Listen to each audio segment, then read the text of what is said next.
Kimberly, lovely to meet you, and thank you for taking the time to talk to us. Of course. Pleasure to be here. Yeah, it's. I'm just looking at your background again, very different from mine. Is that what it's like outside at the moment, or? Actually, yes. Yes, it is. It's very sunny right now. It's beautiful out there. Oh, yeah, I'm slightly jealous.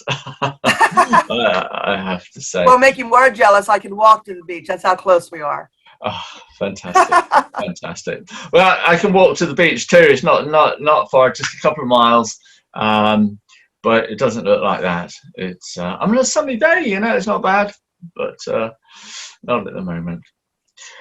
I'm just looking at your website. Founder and CEO of Marine Conservation Network. Can you just tell us a bit what that is? Well, Marine Conservation Network was started about 5 years ago.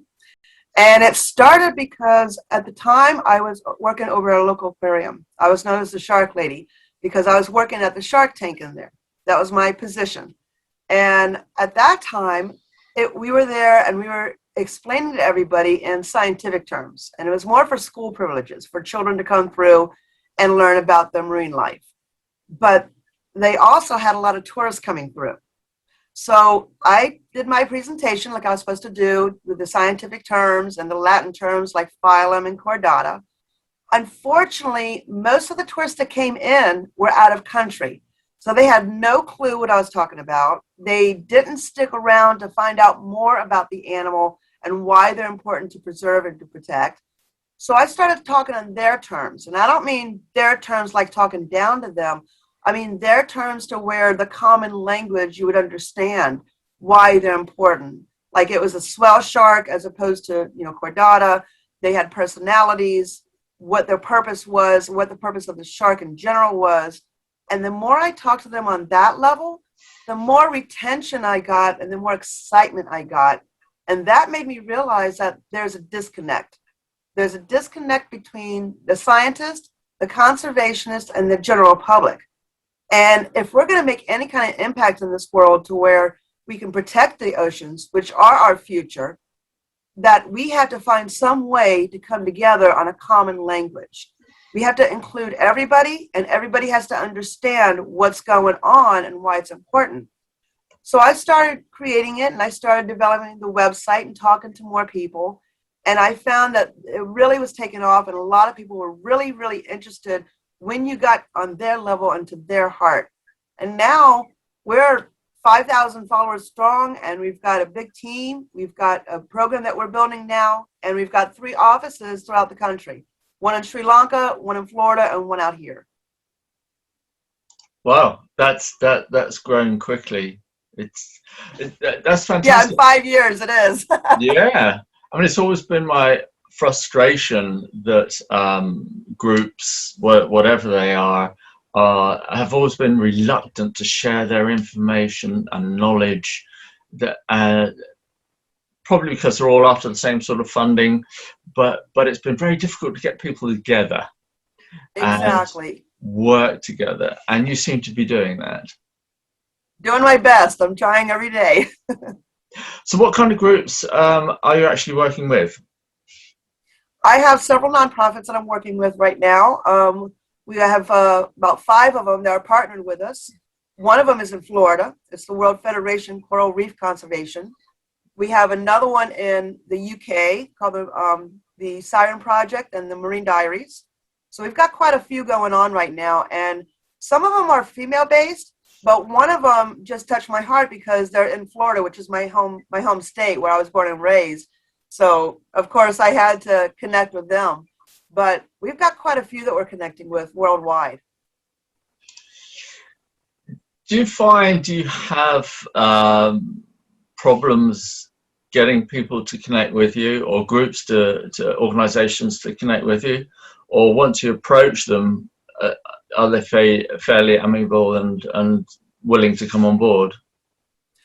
For the most part, everybody is willing to go on board, because one of the main things that we do is we promote and market the smaller nonprofits that nobody knows about.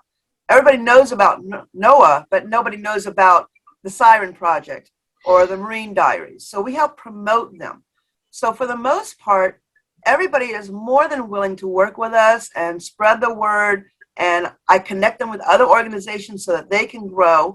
But once in a while, we get somebody that says, no, we'd rather not. We'd rather just protect what we have. They're afraid of getting their information out. And that's okay. I mean, I understand that. But we try to talk to them and understand that we're here to help them, not to damage anything that they're doing.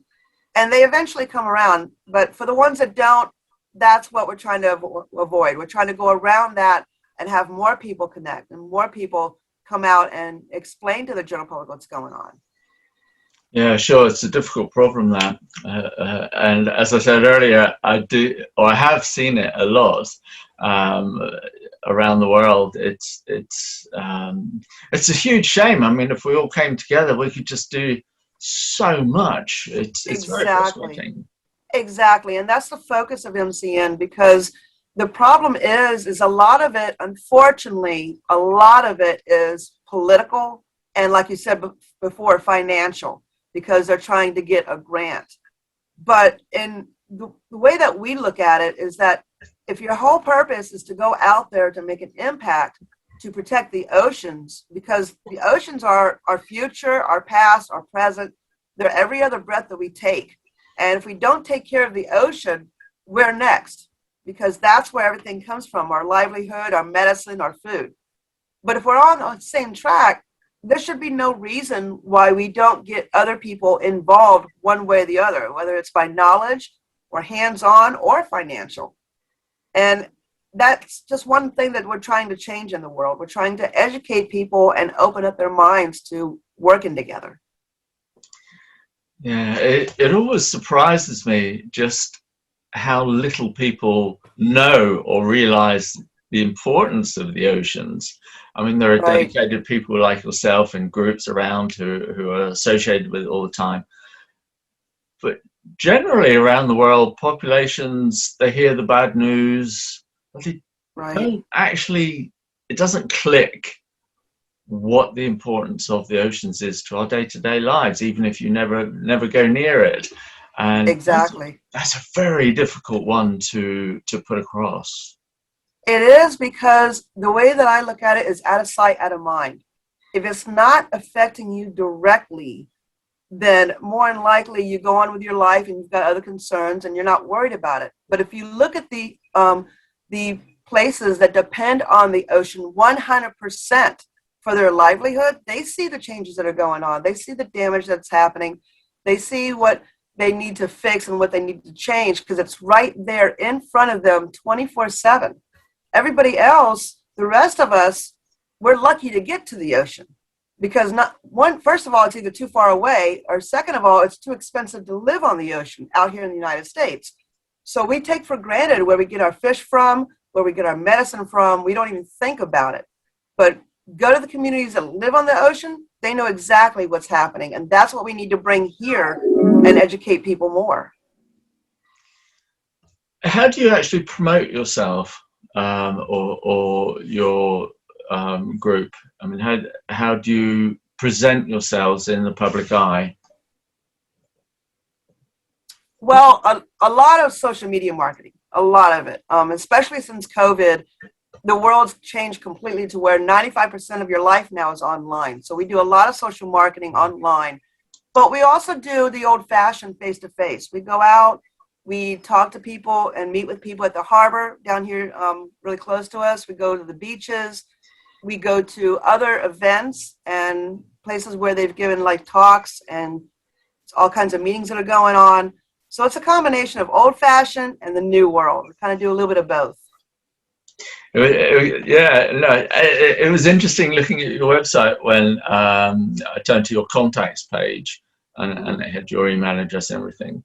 And then the unusual thing about it was, it said, but we'd love to see you.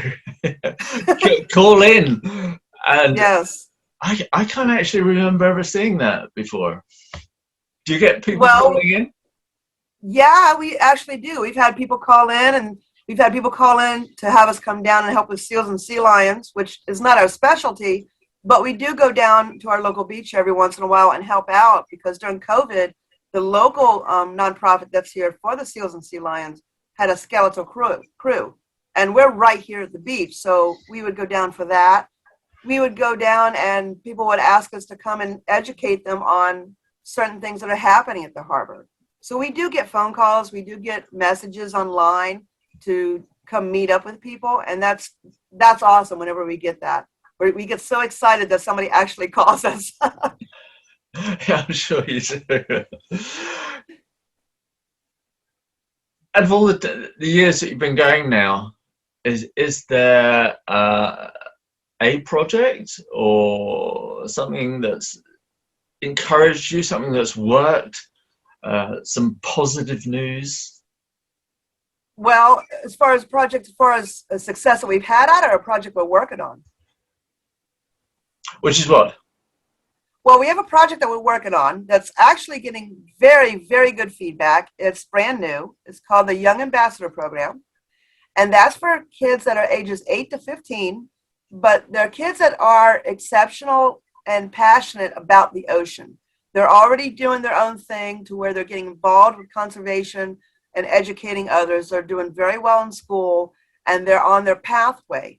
And what we do is we provide them the connections, the practice to get out there and speak to the public, courses that they can take to get certifications. And then once they reach the majority, we have a small scholarship waiting for them so they can go to the college of their choice to be a marine conservationist and a marine biologist. And that's really taken off. We already have one in Sri Lanka who is, I love this girl. She is a force to be reckoned with. She makes me feel like I don't work hard enough. And then we have another one in Florida, and she's also very phenomenal and doing very well. That's a project that we're working on at the moment that's really taken off exceptionally faster than I expected. And I'm getting a lot of good feedback on that. If somebody wanted to be that person, how can they make it happen? Well, they would contact us through either our Facebook group page or our website, and they would tell us about who they like to nominate. They would suggest, who they are and how old they are, give some information and background on them as far as their school and what they've done and where their passion lies. And we would go through and we would have like an interview over on the Zoom and talk to them, get to know them a little bit, make sure that this is for them, because we're not taking anybody just to say, oh, you work for MCN. We're taking the ones that are really, really making an impact. So they just contact us through the website if they want to nominate somebody. Are you getting many applications? Do you get many people? I wasn't at first because of COVID. I mean, unfortunately, everything was really slow. But now it's picking back up, especially during the summer. Kids aren't doing school anymore, so they got to find something else to occupy their time. And they're contacting us now, and it's picking up very quickly. Oh, good, fantastic. Tell me, where did you get the love of the oceans from? When did it arrive with you? That arrived at a very young age, very young age.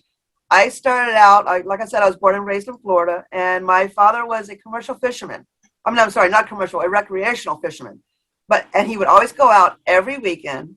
And of course, I'd go out with him on the boat, and he taught me all the ins and outs of working a boat and the safety mechanisms and everything that had to be involved in that. And I loved nature anyway. So we would go out, and I'd get in the water. My mother used to say that she thought I was going to grow gills because I wouldn't come out till I turned blue. And I loved it. I felt at home in it. And I started watching the old Jacques Cousteau shows and going to the local aquarium that was close by. And I did originally, I did want to be a dolphin trainer. This is long before I knew all the ins and outs of what was going on, because I felt so connected to them. And it was wonderful to get that close. But then the more I found out about it, then I figured, let me study a little bit more about this. So I started researching it, and I went to college for it, went on field trips and research vessels, and I just haven't stopped. Lovely. So, and I assume you dive. I assume you scuba dive. Yes, I do. Right. It may have Yes. seemed a silly question, but No, there are some marine biologists that, believe it or not, do not dive. I've It's a met big some, fear for yes. a lot of people. Right, right. It's you've brought back memories for me. I mean, I remember as a kid. Actually, what started me off with the seas, there was a program here on British TV, and I think it was called "What's My Line?" I And remember that show. you, I remember that. Okay, now that's aging me because I remember that show. so, and I remember this bloke coming on, and they had to put their signature on a board, and then people could ask them questions, and they had to find out what his job was. I think it was about 6 or something, I don't know. And in the end, it turned out he was an underwater cameraman. Wow. And I thought, I mean, this was unheard of. And Back then, yes. wow, I thought, my God, just how exciting. And then, as you're saying, Cousteau came along, and it just opened up the world. But it still took me quite a long time, probably into my mid-20s, maybe 30, to realize what the oceans were about. It was just all Oh, wow. fun and enjoying up to that point. Yeah. And it was then a very quick and sudden realization what the oceans meant to us and what was happening to them. And yeah, it's been that roller coaster ever since. You know, you get your And highs that's and how it is lows. for a lot of people. A lot of people, it's like that because they just really don't. In the old days and hundreds of years ago, man depended on the ocean. So we knew exactly what was going on, what was important. But as modernization came in, less and less we relied on the ocean. Or at least we thought we did because it's no longer in front of us. So less and less we had things that made life easier. So we took it for granted. So what you went through is actually normal for the majority of the population. Right. Yes. Yes. I still get frustrated with. I've used frustrated a lot in this chat. Um, with people who do go diving and don't even then take on board what environment they're in. And but case in point, I may take people diving, and if we're lucky, we see stuff, because it's not always nowadays that you actually see stuff. And I say, Right. oh, it was wonderful, it was wonderful, how fantastic, thank you very much. And then come back in and have a fish supper or eat octopus. and, Yeah, that's uh, and I say, well, just before you order it, where do you suppose that fish or octopus comes from? yeah, And they exactly. haven't even thought about it. Well, that was before I started Marine Conservation Network. I actually had another nonprofit that I started called Sustainable Seafood Experience. And that was all about educating the public on how to ask about your seafood. Where does it come from? How is it caught? Was it farmed? How old is it?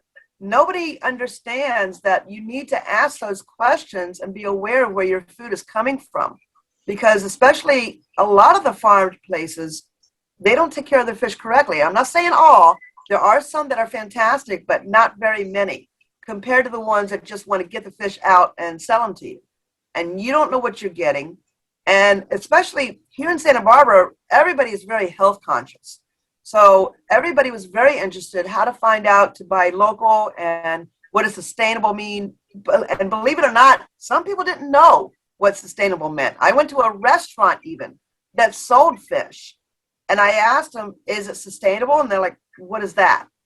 And I could not believe it. But the education was put out there. But unfortunately, we could only go so far with sustainable seafood experience. There was only so much that you could teach. That's how I went from that to this, because this opened up a bigger door. And you would be surprised. People don't think about where does their food come from because they didn't have to go out and get it. Again, they're taking advantage of the fact it's just given to them instead of working for it like we did hundreds of years ago. Yeah, the global commercial fishery is just this entity that has no personality. It's just this machine that people don't think about. and it supplies us, or people, with fish and sea produce and things, and you're not there close enough to count the cost of it. So hence, Right. as you're saying, it gets ignored. Do you take this information and these thoughts into schools and colleges? Yes. Yes, we do. We go and we explain to them, obviously, who we are, and we explain to them, where your food comes from. We go through all of that. We've gone to middle schools, we've gone to elementaries, and we're working on going to colleges this next year. We've done some Zoom, but I'd like to start going in person, because I feel that you connect and people understand you better when you do it in person as opposed to on Zoom, which is great. I mean, Zoom opened up a great door, during COVID. But in person is so much better, because people can actually connect with you and really sink in what you're telling them. Yeah, it's true. The Zoom thing has been fantastic. It really has opened up the world for things like this. But as you're saying, that when you get the personal view, you can actually take 30 seconds without saying anything. That's Just true. think about it. And likewise, Very true. whereas on Zoom, you feel slightly pressured to keep conversation going. Oh yeah, don't like that dead air. No, exactly. With all the people and groups that you meet, who are the most reluctant to take on board what you're saying? What kind of groups, what kind of people? Usually the older generation, I notice. I'm not saying anything bad about them. I'm really not. But they were brought up a different way. They were brought up, and they've seen all the negativity and they've seen all the damage for so long.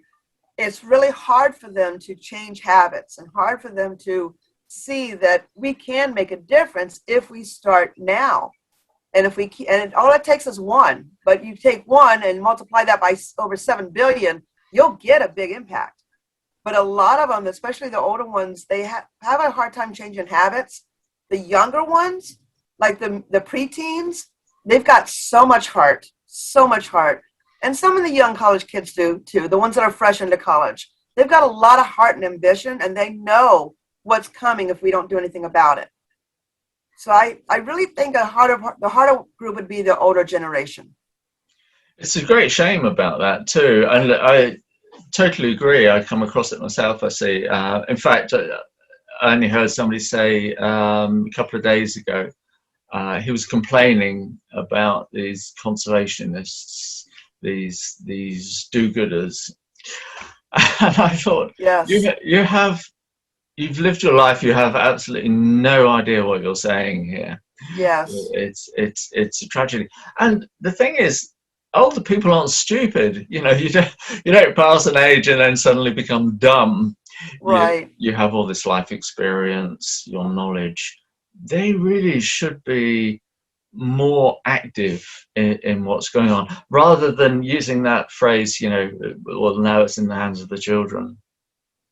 Right. This thing that I seem to notice is that I think the reason a lot of the older generation have a problem with the conservationist, at least from my experience, is because they're still holding on to the definition and the connotation of back in the 50s and 60s. Back in the 50s and 60s, if you were a conservationist, you were a tree hugger. That's all you were. You didn't know what you were talking about. You were just like here to save the world kind of thing. But if you look at conservationists now, a lot of them have a lot of life experience and a lot of education and know what they're talking about. I mean, a good example would look at Steve Irwin. Steve Irwin got his experience from hands-on, from being in the field with the wildlife and with all the animals out there and what's happening to them. Not so much going to school the typical way where his nose was to the book 24/7 like a lot of marine biologists, but he was actually out there. And in the beginning, I mean, I had this fear too when I started. I didn't want to be seen as a tree hugger because, yes, I love nature and I respect it and it's important, but a tree hugger usually means, and from what I've seen, you're not very smart, you're very airheaded, and you just want to love the world. And that's not what a conservationist is. A conservationist is passionate about nature and the planet and its future and us getting along with it. And we have a lot of knowledge, whether it's book learning or experience. And that's where they need to understand is that we're not tree huggers. And unfortunately, that's the connotation that they're still stuck with. That's why they can't get past it. I wish politicians would listen to your definitions then. Oh, I'm trying. That's still what they think, you know. They use the word, and newsreaders use the word conservationist like it's demeaning. Exactly. It's a bad definition. What's on the horizon for you now? What's next? Well, we are actually opening up our second branch over in Florida, and we're going to be expanding over there and starting to work with a conservation effort for the manatees, because the manatees are now becoming endangered over there. So we're going to start working with them, and then we're just going to continue exploding with the Young Ambassador program. We have a limit of about, I think our limit is 15 members, and we're really expanding that. Like I said, we have one in Sri Lanka right now, and she's definitely bringing more kids aboard. So hopefully we'll get that and explode it a little bit better, a little faster. Great. Well, I wish you the best of luck with that. It's been wonderful to talk to you. Thank you again for taking the time. Of course. Thank you for inviting me. No, and once again, I'm half looking at that background. It is fantastic. I think that's somewhere in the Caribbean. I'm not really sure. No, it'll do. I don't mind. It's slightly nicer than Cornwall in many ways. Yeah. I mean, actually, are you near the sea all the time, or do you spend time away from it? No, I'm down. I go down the water at least once or twice a week. I try to get down there more often, but having to work mostly online, sometimes it calls for me to be on the computer than down there. But I can get down there whenever I get the chance. I'm like 5 minutes walk. Oh yeah, lovely. It's I always get very depressed almost if I don't see the sea for too long. Me too. I was landlocked for quite a while, and it's not fun. No. Well, look, Kimberly, thank you ever so much. Lovely to talk to you. Good luck with all the projects. And for now, I'll say goodbye. Well, thank you very much. I enjoyed talking to you today. Thanks, Kimberly. Take care now. Bye. Okay, you too. Bye-bye. Bye-bye.